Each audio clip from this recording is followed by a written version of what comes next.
또 예배 성공자가 되기를 예수 이름으로 축원합니다. 아멘. 하나님께서 모든 세상을 지으셨을 때 사람을 지으셨는데 그 사람에게는 영혼과 육체라고 하는 것이 존재하게 하셨습니다. 그럼으로써 영혼과 육체라고 하는 이분소를 주장하는 곳도 있고, 또한 영과 혼과 육이라고 하는 말로서 삼분소를 주장하는 그런 교단도 있습니다. 우리가 데살로니가전서 5장 23절을 보게 되면 평강의 하나님이 친히 너희를 온전히 거룩하게 하시고 또 너희의 온 영과 혼과 몸이 우리 주 예수 그리스도께서 강림하실 때에 흠없게 보존되기를 원하노라 라고 말씀을 하고 있습니다. 이와 같이 영과 혼과 몸이 있는데 이 모든 것에는 그냥 사는 것이 아니라 살려주는 생명이 따로 있다고 하는 겁니다. 우리가 기름이라고 해도 그 기름 가운데도 똑같은 것이 아니라 그 특성에 따라 용도가 다른 것처럼 우리가 자동차 가운데도 경유가 있고 휘발유가 있습니다. 만약에 경유차에 휘발유를 넣게 되거나 휘발유차에 경유를 넣게 되면 낭패를 보게 되지요. 이와 같이 비행기로 그런 날아가게 하는 그런 기름이 있고 달리게 하는 기름과 같은 자동차 기름이 각각 똑같이 기름이라는 것이 있어도 특성이 다른 것처럼 바로 성경에도 우리의 육체와 혼과 영이 살려주는 그 살아가는 살려있는 생명이 각각 다르다라고 볼 수 있다는 거지요. 마태복음 4장 4절을 보게 되면 예수께서 대답하여 이르시되 기록되었을 때 사람이 떡으로만 살 것이 아니요 떡은 육체를 살리죠. 하나님의 입으로부터 나오는 모든 말씀 영을 살리죠. 으로 살 것이니라 하였느니라 라고 말씀을 하십니다. 이와 같이 육체라고 하는 것은 육체를 살리는 생명으로서 식물을 공급시켜 줘야 하고, 혼이라고 하는 것은 지식과 경험과 많은 그러한 교양적인 그런 부분들을 통하여 이 땅에 살아가기 위하여 영유할 수 있는 정신적인 것도 공급받는 거지요. 많은 사람들 가운데에 대부분의 사람들은 자기 몸의 육체를 목숨을 쉽게 버리는 것 중에 하나는 먹고 사는 문제에 있는 굶어 죽는 것보다는 정신적인 것에 대하여 채워지지 않는 것으로 인하여 비관하고 자기 목숨을 버리는 사람들도 없지 않아 있다 하는 겁니다. 우리가 몸을 살리는 것도 중요하지만 그러나 이 정신적인 그런 부분들도 채워가는 것도 중요하다 하는 거지요. 이와 같이 그 속에 들어있는 영이라고 하는 것이 있는데 그 영은 하나님에 의해서만 살아갈 수 있다는 겁니다. 그러므로 하나님의 말씀으로 산다. 오직 하나님의 말씀이 우리의 영혼을 살린다라고 하는 것을 말씀하고 있습니다. 성경 가운데도 여러 곳에서 말씀을 하기를 요한복음 6장 63절에 살리는 것은 영이니 육은 무익하니라 내가 너에게 이른 말은 영이요 생명이라 영을 살리는 생명과도 같다라고 보는 겁니다. 66절부터 68절을 이어서 보게 되면 그때부터 그의 제자 중에서 많은 사람이 떠나가고 다시 그와 함께 다니지 아니하더라. 예수께서 12 제자에게 이르시되 너희도 가려느냐? 시몬 베드로가 대답하되 주여 영생의 말씀이 주께 있사오니 우리가 누구에게로 가오리까? 라고 말씀을 합니다. 세상에는 세상 말들이 많이 있습니다. 그러나 영혼을 살릴 만한 능력은 없습니다. 하나님의 말씀만이 그 영혼을 살릴 수 있는 생명이 있기 때문에 그래서 베드로는 말하기를 내가 영생의 말씀이 주께 있는데 어디로 가겠습니까? 라고 하는 그 신앙과 믿음의 고백도 그에게 함께 있었더라 하는 거지요. 사람의 육체를 살리기 위하여 공기가 있어야 하고 식물이 있어야 되고 물이 있어야 되는 것처럼 우리의 영혼이 살기 위해서는 하나님의 은혜가 있어야 하고 그리고 예수 그리스도의 말씀이 있어야 하고 그리고 우리의 모든 삶 속에 하나님의 인도하심이 있어야 할 줄로 믿습니다. 그러므로써 여러분과 저는 바로 예수 그리스도를 영접함으로써 우리의 영혼에 힘을 얻습니다. 교회에 오는 이유도 육체를 위하여 오는 목적이 아니라 영이 힘을 얻고 위로를 받고 생명을 얻기 위하여 오는 거 아니겠습니까? 우리가 성경의 고린도전서 15장 45절을 보게 되면 기록된 바 첫사람 아담은 생명 사는 영이 되었다함과 같이 자동차가 스스로 움직이는 것이 아니라 움직이게 하는 요소가 필요하죠. 마지막 아담은 살려주는 영이 되었나니라고 되어 있습니다. 마지막 아담은 예수 그리스도를 가르쳐 말합니다. 사람은 스스로 살 수 없고 바로 예수 그리스도의 생명에 의하여서 사는 겁니다. 우리가 밭대의 건전지를 보더라도요, 일회용이 있습니다. 그리고 그거 한번 끝나면 사라지고, 그런데 어떤 전지 같은 경우는 오래 가는 경우도 있습니다. 우리가 예방주사를 맞더라도 한 번 예방주사를 맞으면 1년 가는 것도 있고 3개월 가는 것도 있고 어떤 거는 평생 가는 것들도 있지 않습니까? 약의 효과가 각각 다른 것처럼 사람의 가지고 있는 연수와 가지고 있는 그러한 연한의 한계가 70이요 80이요 100년이라고 하는 삶을 살아간다면 바로 예수의 생명이 그 안에 들어가면 그 영혼은 영생할 줄로 믿습니다. 그래서 바로 예수 그리스도 이 땅에 오셔서 우리를 구원하신 살려주는 생명이라고 성경은 말씀하고 있는 거지요. 예수님을 구주로 영접하게 되면 구원을 받습니다. 영생을 얻습니다. 믿지 않는 사람들은 영원한 멸망을 받는다고 성경은 말하고 있지요. 요한복음 3장 16절부터 18절을 보게 되면 하나님이 세상을 이처럼 사랑하사 독생자를 주셨으니 이는 그를 믿는 자마다 멸망하지 않고 영생을 얻게 하려 하심이라. 하나님이 그 아들을 세상에 보내신 것은 세상을 심판하려 하심이 아니요 그로 말미암아 세상이 구원을 받게 하려 하심이라. 그를 믿는 자는 심판을 받지 아니하는 것이요 믿지 아니하는 자는 하나님의 독생자의 이름을 믿지 아니함으로 벌써 이미 심판을 받은 것이다, 확정된 것이라고 성경은 말씀하고 있다는 사실입니다. 하나님은 아들 예수 그리스도를 통하여 십자가로 문을 여셨으니 우리는 그의 문을 통하여 들어가 믿으면 하나님의 그러한 사람, 하나님의 자녀들이 되는 줄로 믿습니다. 자, 아멘 합시다. 예수 그리스도를 믿으면 특권이 있는데 첫 번째로 예수 믿으면 구원을 받습니다. 하나님의 자녀가 됩니다. 기도가 응답될 수 있고요. 그리고 천국에 들어가는 천국 시민이 될 줄로 믿습니다. 후진국에 있는 사람들이요, 선진국에 가게 되면 그럼 선진국에 있는 영주권 또는 시민권을 얻고자 얼마나 노력하는 줄 몰라요. 미국에 가게 되면 어떤 사람은 5년 만에, 어떤 사람은 7년 만에, 어떤 사람은 10년 만에 그 가운데에 시민권, 영주권을 취득하는 사람들을 보게 되지요. 그 영주권과 시민권을 취득하게 되면 얼마나 기뻐하고 얼마나 그 마음에 행복해 하는지 모릅니다. 우리가 이 땅에서 사는 시민권도 그와 같이 그 권리를 취득한 것이 행복일진데 우리가 하나님의 영원한 나라에서 살 수 있는 시민권을 얻다는 것은 이건 굉장한 일이요 하나님이 우리에게 주신 특권이라고 보는 겁니다. 그런데 중요한 것이 하나 있어요. 우리가 예수 믿고 구원받아 바로 천국을 가면 무슨 문제가 있겠습니까? 근데 예수 믿고 구원을 받아도 천국에 이를 때까지 수십 년 동안에 이 땅에 머물면서 해야 할 일들이 우리에게 남아있더라 하는 겁니다. 권리도 있지만 의무도 우리에게 같이 있더라 하는 거지요. 구원은 받았지만은 지켜야 할 것이 있다는 거예요. 사도행전 2장 21절을 보면 누구든지 주의 이름을 부르는 자는 구원을 받으리라. 곧 예수 그리스도의 이름을 부르는 자가 구원을 받는다라고 되어 있죠. 마가복음 13장 13절에는요. 또 너희가 내 이름 예수 이름으로 말미암아 모든 사람에게 미움을 받을 것이나 끝까지 견디는 자가 구원을 받으리라 라고 또 말씀하셨다 이 말이죠.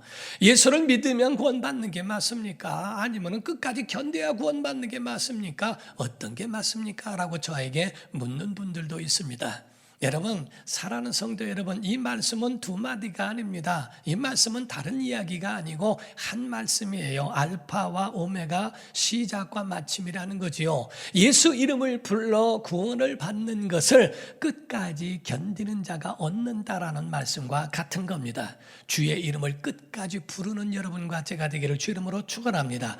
곧 예수 그리스도 그분이 우리의 구주이시라고 하는 것을 불렀다면 끝까지 불러야 한다는 거지요. 그분이 여러분과 저의 끝까지 구원의 구주가 되신다는 것을 시인할 때 이것이 우리에게 해당된다는 겁니다. 저는 목회하면서 목회자가 나이가 들어가면서 노파심이 생긴 것 같아요. 그저 절실히 느껴서 또 말해주고 또 말해주고 싶은 말 중에 하나가 뭐냐면요, 우리가 신앙생활을 할 때에 가장 중요한 것이 있다는 겁니다. 우리가 구원을 받는 것도 중요한데 구원받고 살아가기 위해서, 신앙생활을 잘하기 위해서는 반드시 두 가지가 필요하다라고 그걸 전하고 있다 이 말이죠. 첫 번째가 잘 배워야 됩니다. 신앙생활을 몰라서 지옥 가는 사람 많습니다. 몰라서 죄 가운데 있는 사람 많습니다.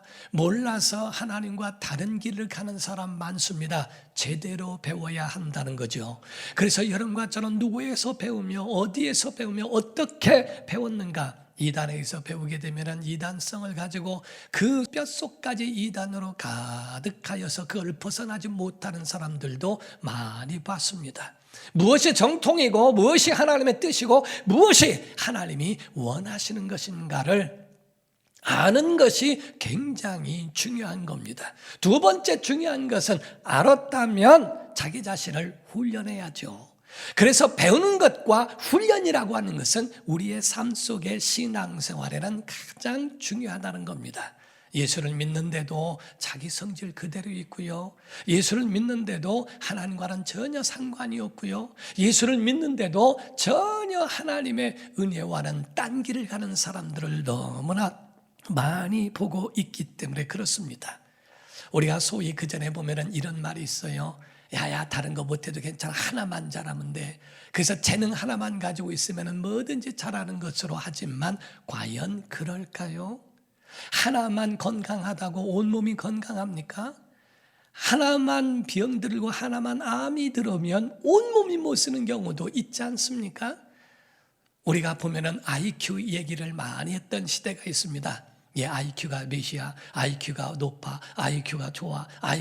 그래서 기억력, 머리가 좋다고 그래서 IQ의 그런 수치를 가지고 굉장히 부러워했던 시대가 있었죠. 그런데 IQ만 높으면요, EQ가 없으면요 아주 똑똑한 사기꾼 될 수 있습니다.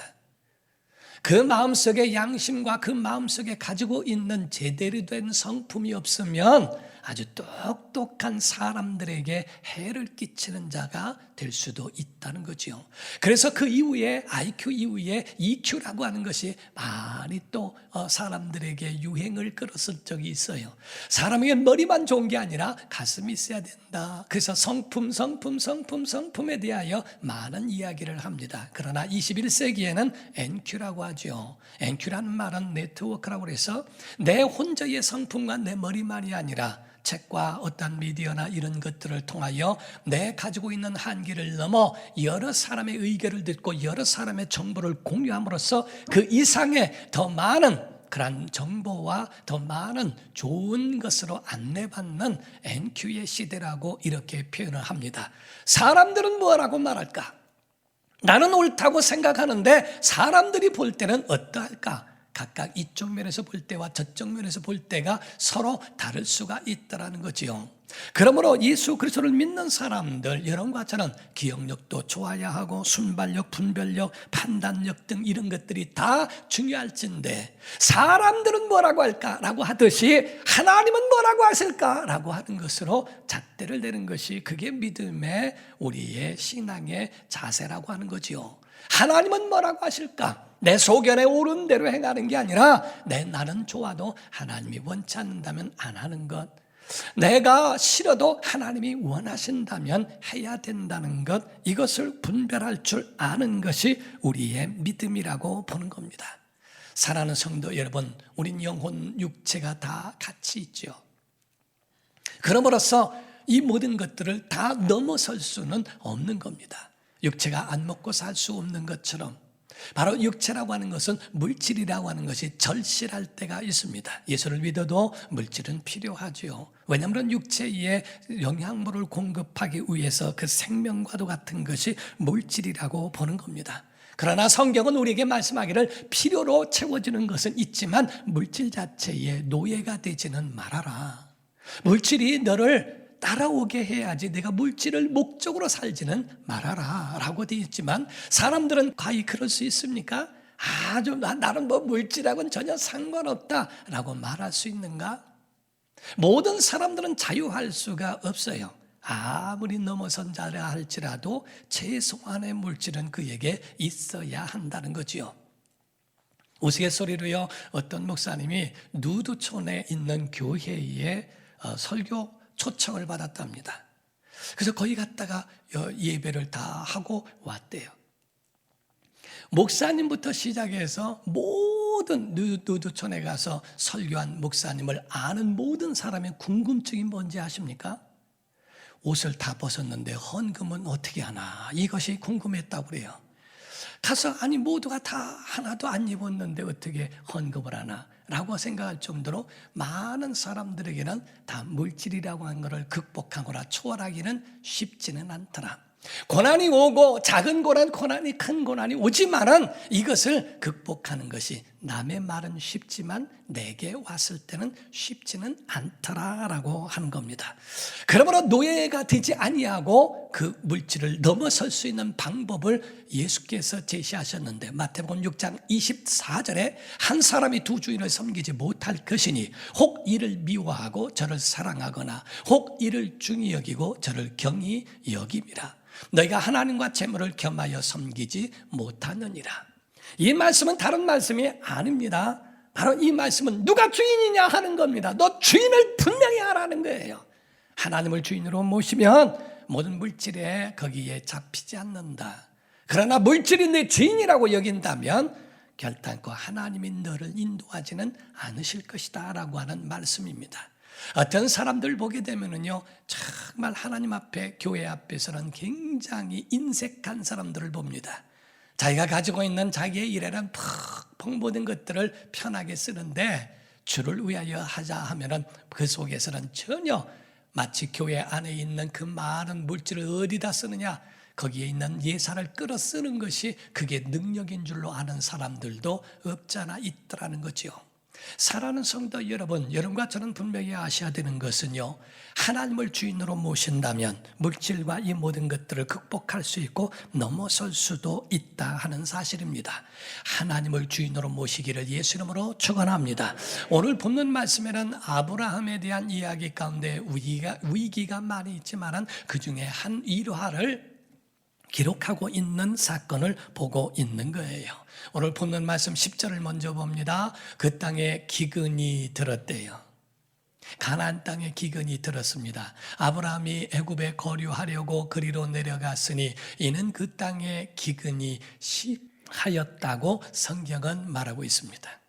심했대요. 그래서 남방으로 자꾸 옮겨지게 됩니다. 사랑하는 성도 여러분, 처음에 하나님께서 갈대아 우르에서 아브라함을 부르실 때 뭐라고요? 나는 너를 복의 근원이 되게 하리라. 복이 될지라. 너를 축복하면 만방이 열방이 복을 받는다라고, 너로 인하여 복 받는다고 복의 사람이라고 말씀하지 않았습니까? 그래서 그 점액질의 사람, 소극적이고 내성적인 사람이 모든 것을 다 버리고 하나님의 말씀에 순종하여 가나안을 왔죠. 근데 신기한 거는요, 거기 와서 이제 아브라함은 요즘 아이들 말로 멘붕이 온 겁니다. 요즘 아이들 말로 멘붕이 와서 당황스럽고 고민스러워서 이걸 어떻게 할까? 지금 굉장히 지금 좌절 가운데에 있게 되는 모습을 여러분이 압니까? 여러분, 가나안 땅에 왔으면 만사 형통해야죠. 신앙생활 잘하면 복돼야죠. 어려움 없어야죠. 고난도 없어야죠. 다 모든 것들이 극복돼야죠. 하나님이 다 해준다고 했잖아요. 근데 왜 기근이 올까? 왜 흉년이 올까? 예배 잘 끝나고 갔는데 왜 도둑을 맞을까? 예배 잘 끝나고 갔는데도 왜 환경은 변화가 없을까? 아니, 하나님이 약속을 했는데 근데 왜 내게 그런 일이 나타나지 않을까? 그에 대해서는 굉장히 황당하고 굉장히 흉년이 온 것에 대하여 고민스러운 그 아브라함의 모습을 봅니다. 아니, 불순종하다가 풍랑이 온 요나 같다면 내가 이해한다 이 말이죠. 근데 나는 하나님 말씀을 쫓아 가나안 땅에 왔는데 가나안에도 흉년이 있네? 가나안에도 기근이 있네? 이게 그 마음속에 굉장한 시험거리가 되더라 하는 겁니다. 당황스럽고 고민이 되는 거죠. 갈대아 우르에서 잘 살고 있는데 왜 하나님은 이렇게 가나안 땅에 오게 하셔서 이게 뭔가? 나의 갈 길 다가도록, 아니 무슨 일을 만나든지 만사 형통해야 되는데 기근이 뭔가, 흉년이 뭘까?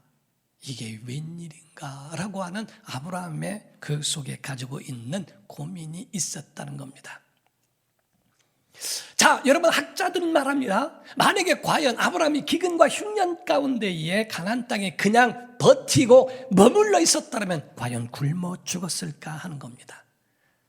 성경학자들은 아니라는 거예요.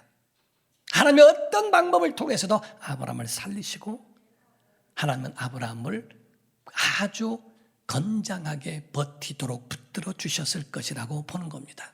사람들은 위기가 올 때 선택을 합니다. 하나님을 찾을 것인가, 방법을 찾을 것인가. 이 두 가지의 그런 난갈에서 결정을 하게 된다는 거죠. 비신앙인들은 방법을 찾습니다. 신앙인들은 하나님을 찾습니다. 비신앙인들이 방법을 찾는다고 하는 것은 인본주의적인 것이고 하나님을 찾는다는 것은 신본주의적 믿음이라고 하는 거죠. 번쩍거린다고 다 금이 아닙니다. 비슷하다고 다 진짜가 아니고 가짜가 더 많습니다. 치마를 입은 여인이라고 해서 노인이라고 해서 다 어머니가 아닙니다. 우린 그걸 구별할 수 있고 구분할 수 있고 우리의 태도와 우리 처신을 이럴 때 어떻게 해야 되는지를 배워야 한다는 것. 우리의 신앙생활에 이게 뭘까? 남에 대해서는 이러쿵저러쿵 말할 수 있지만 정죄하고 끝나버리면 나와 상관없지만 내게 그러한 부분이 올 때, 내게 그러한 일이 생겼을 때에 과연 어떠한 방법을 선택하냐는 거예요. 방법을 선택하겠는가? 아니면 하나님을 선택하겠는가라고 하는 거죠. 대부분의 사람들은 방법을 선택해 갑니다. 예수를 믿는다고 하더라도 방법을 선택을 합니다. 우리가 영국에서 메이플라워 배를 타고 떠난 사람들은 하나님을 찾아 떠난 거예요. 그래서 미국이라고 하는 곳에 거기에 머물러서 거기서 지금 현재로서는 세계의 강대국을 이룹니다. 하나님을 찾아서. 그러나 에스더호라고 하는 메이플라워 배와 비슷한 에스더호를 타고 간 사람들은 골드를 찾아간 겁니다. 잘 살려고 간 거예요.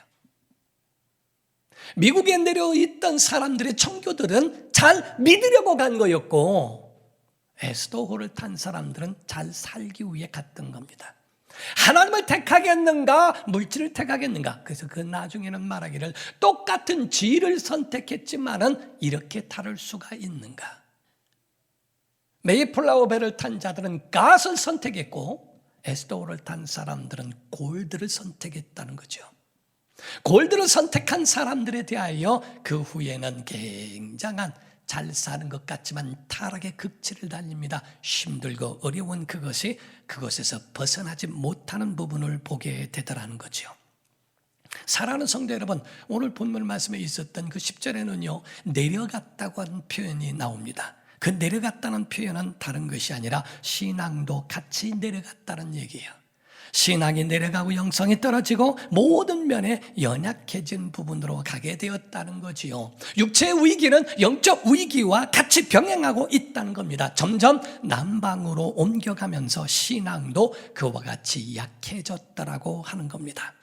사랑하는 성도 여러분, 자 창세기 12장 6절에서 9절을 먼저 볼까요? 아브라함이 그 땅을 지나 세겜 땅 모래 상수리 나무에 이르니 그때에 가나안 사람이 그 땅에 거주하였더라.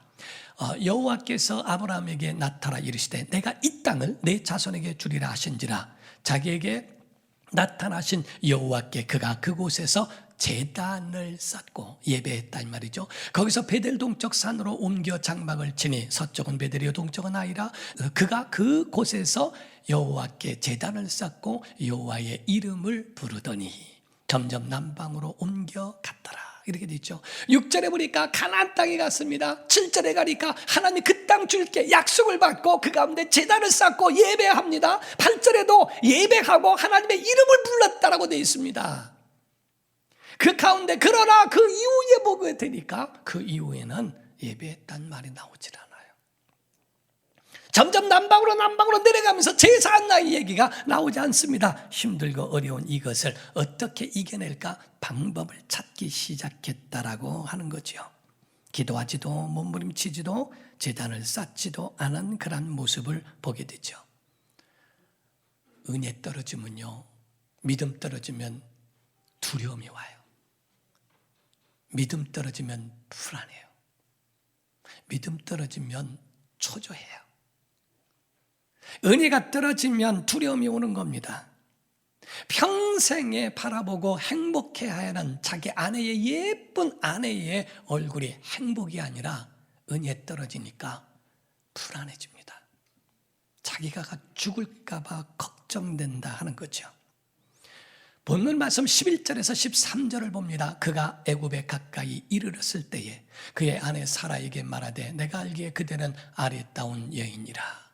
애굽 사람이 그대를 볼 때에 이르기를 이는 그의 아내라 하여 나는 죽이고 그대는 살리리니 원하건대 그대는 나의 누이라 하라. 그러면 내가 그대로 말미암아 안전하고 내 목숨이 그대로 말미암아 보존되리라 하니라. 이렇게 말했죠. 이집트 사람들 그 가운데에 그렇게 예쁜 사람들이 없어요. 근데 그 가운데에 이 사라는 너무 아름답고 예뻤어요. 아주 보면은 당장에 가게 되면은 이런 일이 일어나게 될 텐데 어떡하지? 누이라고 그래. 누이라고 하면은 나도 살고 너도 살 수 있을 거야 하고 방법을 선택하게 되죠. 과연 안전합니까? 그렇게 된 것이 안전합니까? 잠언서 29장 25절을 보게 되면은요, 사람을 다 같이 읽읍시다. 시작. 사람을 두려워하면 올무에 걸리게 되거니와 여호와를 의지하는 자는 안전하리라. 아멘. 사람을 두려워하면 올무에 걸린대요. 하나님을 의지해야 하나님이 안전하게 하신대요. 근데 아브라함은 방법을 선택함으로써 그 가운데에 자기 자신이 실수하게 되죠. 16절 본문 말씀 16절에는요 이 말씀이 있습니다. 이에 바로가 그로 말미암아 아브라함을 후대했어요. 아브라함이 양과 소와 노비와 암수 나귀와 나타를 얻었더라. 흉년에 이 같은 엄청난 것을 그 가운데에 보상으로 받았습니다. 아렘 팔아먹은 대가로. 아내를 팔아먹고서 그거를 얻은들 무슨 의미가 그에게 크게 있는가 받는 순간에 아닌데 라는 생각하지 않겠어요? 여기서 큰 중요한 게 하나 있습니다. 만약에 사라가 만약에 애굽 그 왕 바로에게 후궁으로 들어가서 아이를 낳게 되면 이삭이 될까요? 하나님의 약속의 아들이 될 수 없는 겁니다. 마귀는 이와 같이 사람의 인간적 방법을 통하여 아주 하나님과 극과 극을 달려버리도록 만들어 놓는 그 계략이 그 속에 있더라 하는 거죠. 성도들의 신앙생활은 자녀들의 흥망을 결정할 수 있다는 겁니다. 멜기세덱에게 아브라함이 11조를 드렸어요. 그때에 아브라함의 먼 밑에 자손 가운데 레위라는 자손이 있는데 레위가 11조를 받는 그러한 지파였지만은 성경은 말하기를 레위 지파도 아브라함의 허리에 있을 때 태어나기 이전부터 멜기세덱에게 11조를 드렸다라고 되어 있어요. 여러분 자손들이 아직 태어나지도 않았지만 우리의 신앙생활이 내 후손들에게도 영향이 되어지고 하나님과의 관계에 큰 영향을 끼친다는 것도 보여주고 있다는 겁니다. 사랑하는 성도 여러분, 그러나 인간은 연약하지만 하나님은 긍휼을 베푸셔서 아브라함을 치유하셨고 수습해 주셨습니다. 그래서 재앙을 만나게 됐죠. 그래서 바로가 재앙을 만남으로 아주 깜짝 놀랍니다. 그래서 야야 내 아내 데려가라. 네 아내라고 미리 얘기했지 이게 웬일이냐 하고 그를 다시 돌려보내기에 이릅니다. 여러분, 우리가요 한 번 실수하고 끝으로 멀리로 갔다 할지라도 기도하면, 하나님 앞에 기도하면 맡기면 살려주십니다. 그런 하나님이신 줄로 믿습니다. 오늘도 그 하나님을 좀 의지하는 여러분과 제가 되기를 주 이름으로 축원합니다. 사실 바로는 잘못 없어요. 아브람 만나서 그 모양 된 거지. 만남의 복이 중요한 게 그런 복이 있거든요. 아니, 요나를 만난 그 배에 앉아 있었던 사람은 뭐며, 특히 물고기는 뭔 잘못이 있대요? 요나를 삼켜가지고 3일 동안을 그 가운데 소화도 안 되고, 여러분 먹고 체해본 적 있습니까? 3일 동안 체해가지고 토하지도 못하고 가득한 3일 동안은 지옥이라고 하는 걸 봐야 됩니다.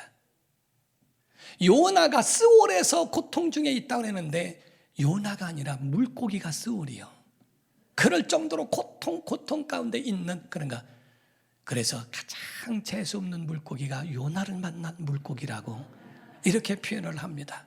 이와 같이 정말 아브라함을 만난 바로는 그 가운데에 힘든 그 여정을 걸을까 봐 두려워 정말 다시 이 아브라함을 내보내기에 이르게 되죠.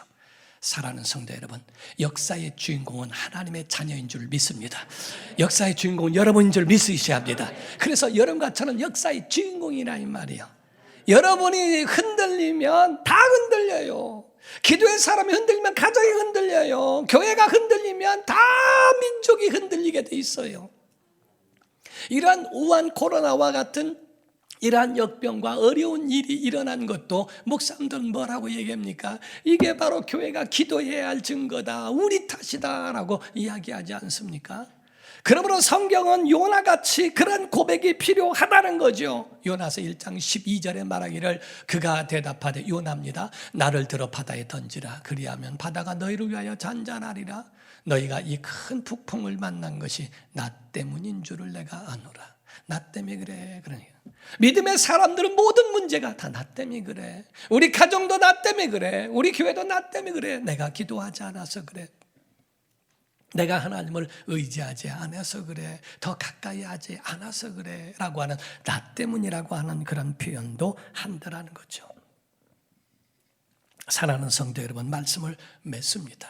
여러분들에게 말씀드리고 싶은 단 한 가지, 다 잃어버려도 좋아요. 오늘 설교 다 잊어버려도 좋아요. 하나만 기억했으면 좋겠어요.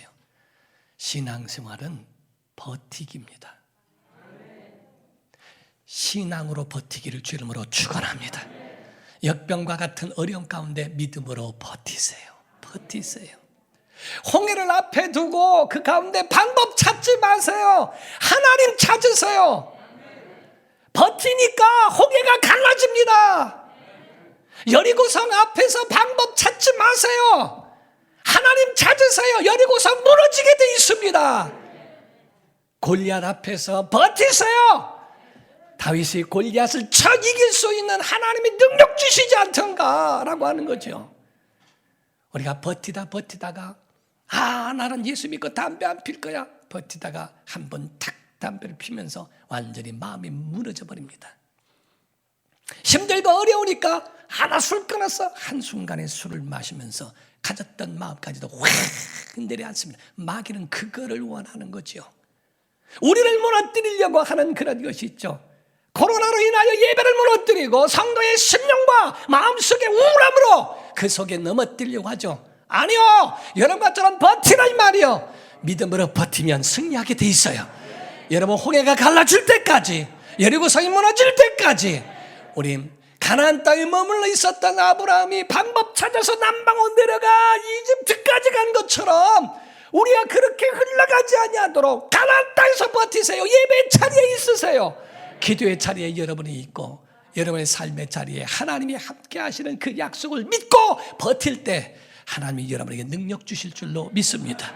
그러므로 여러분의 모든 홍해가 갈라지고 여리고성이 무너지고 골리앗이 무너질 수 있도록 하나님의 은혜가 여러분 안에 임하도록 끝까지 믿음 위에 서는 여러분과 제가 되기를 예수 이름으로 축원합니다. 기도하겠습니다. 이 시간에 다 같이 통성으로 기도할 때 여러분 믿음으로 버티십시오. 남방으로 내려가지 말고 그 자리에서 옮겨지지 말고 믿음으로 버티십시오. 이길 수 있습니다.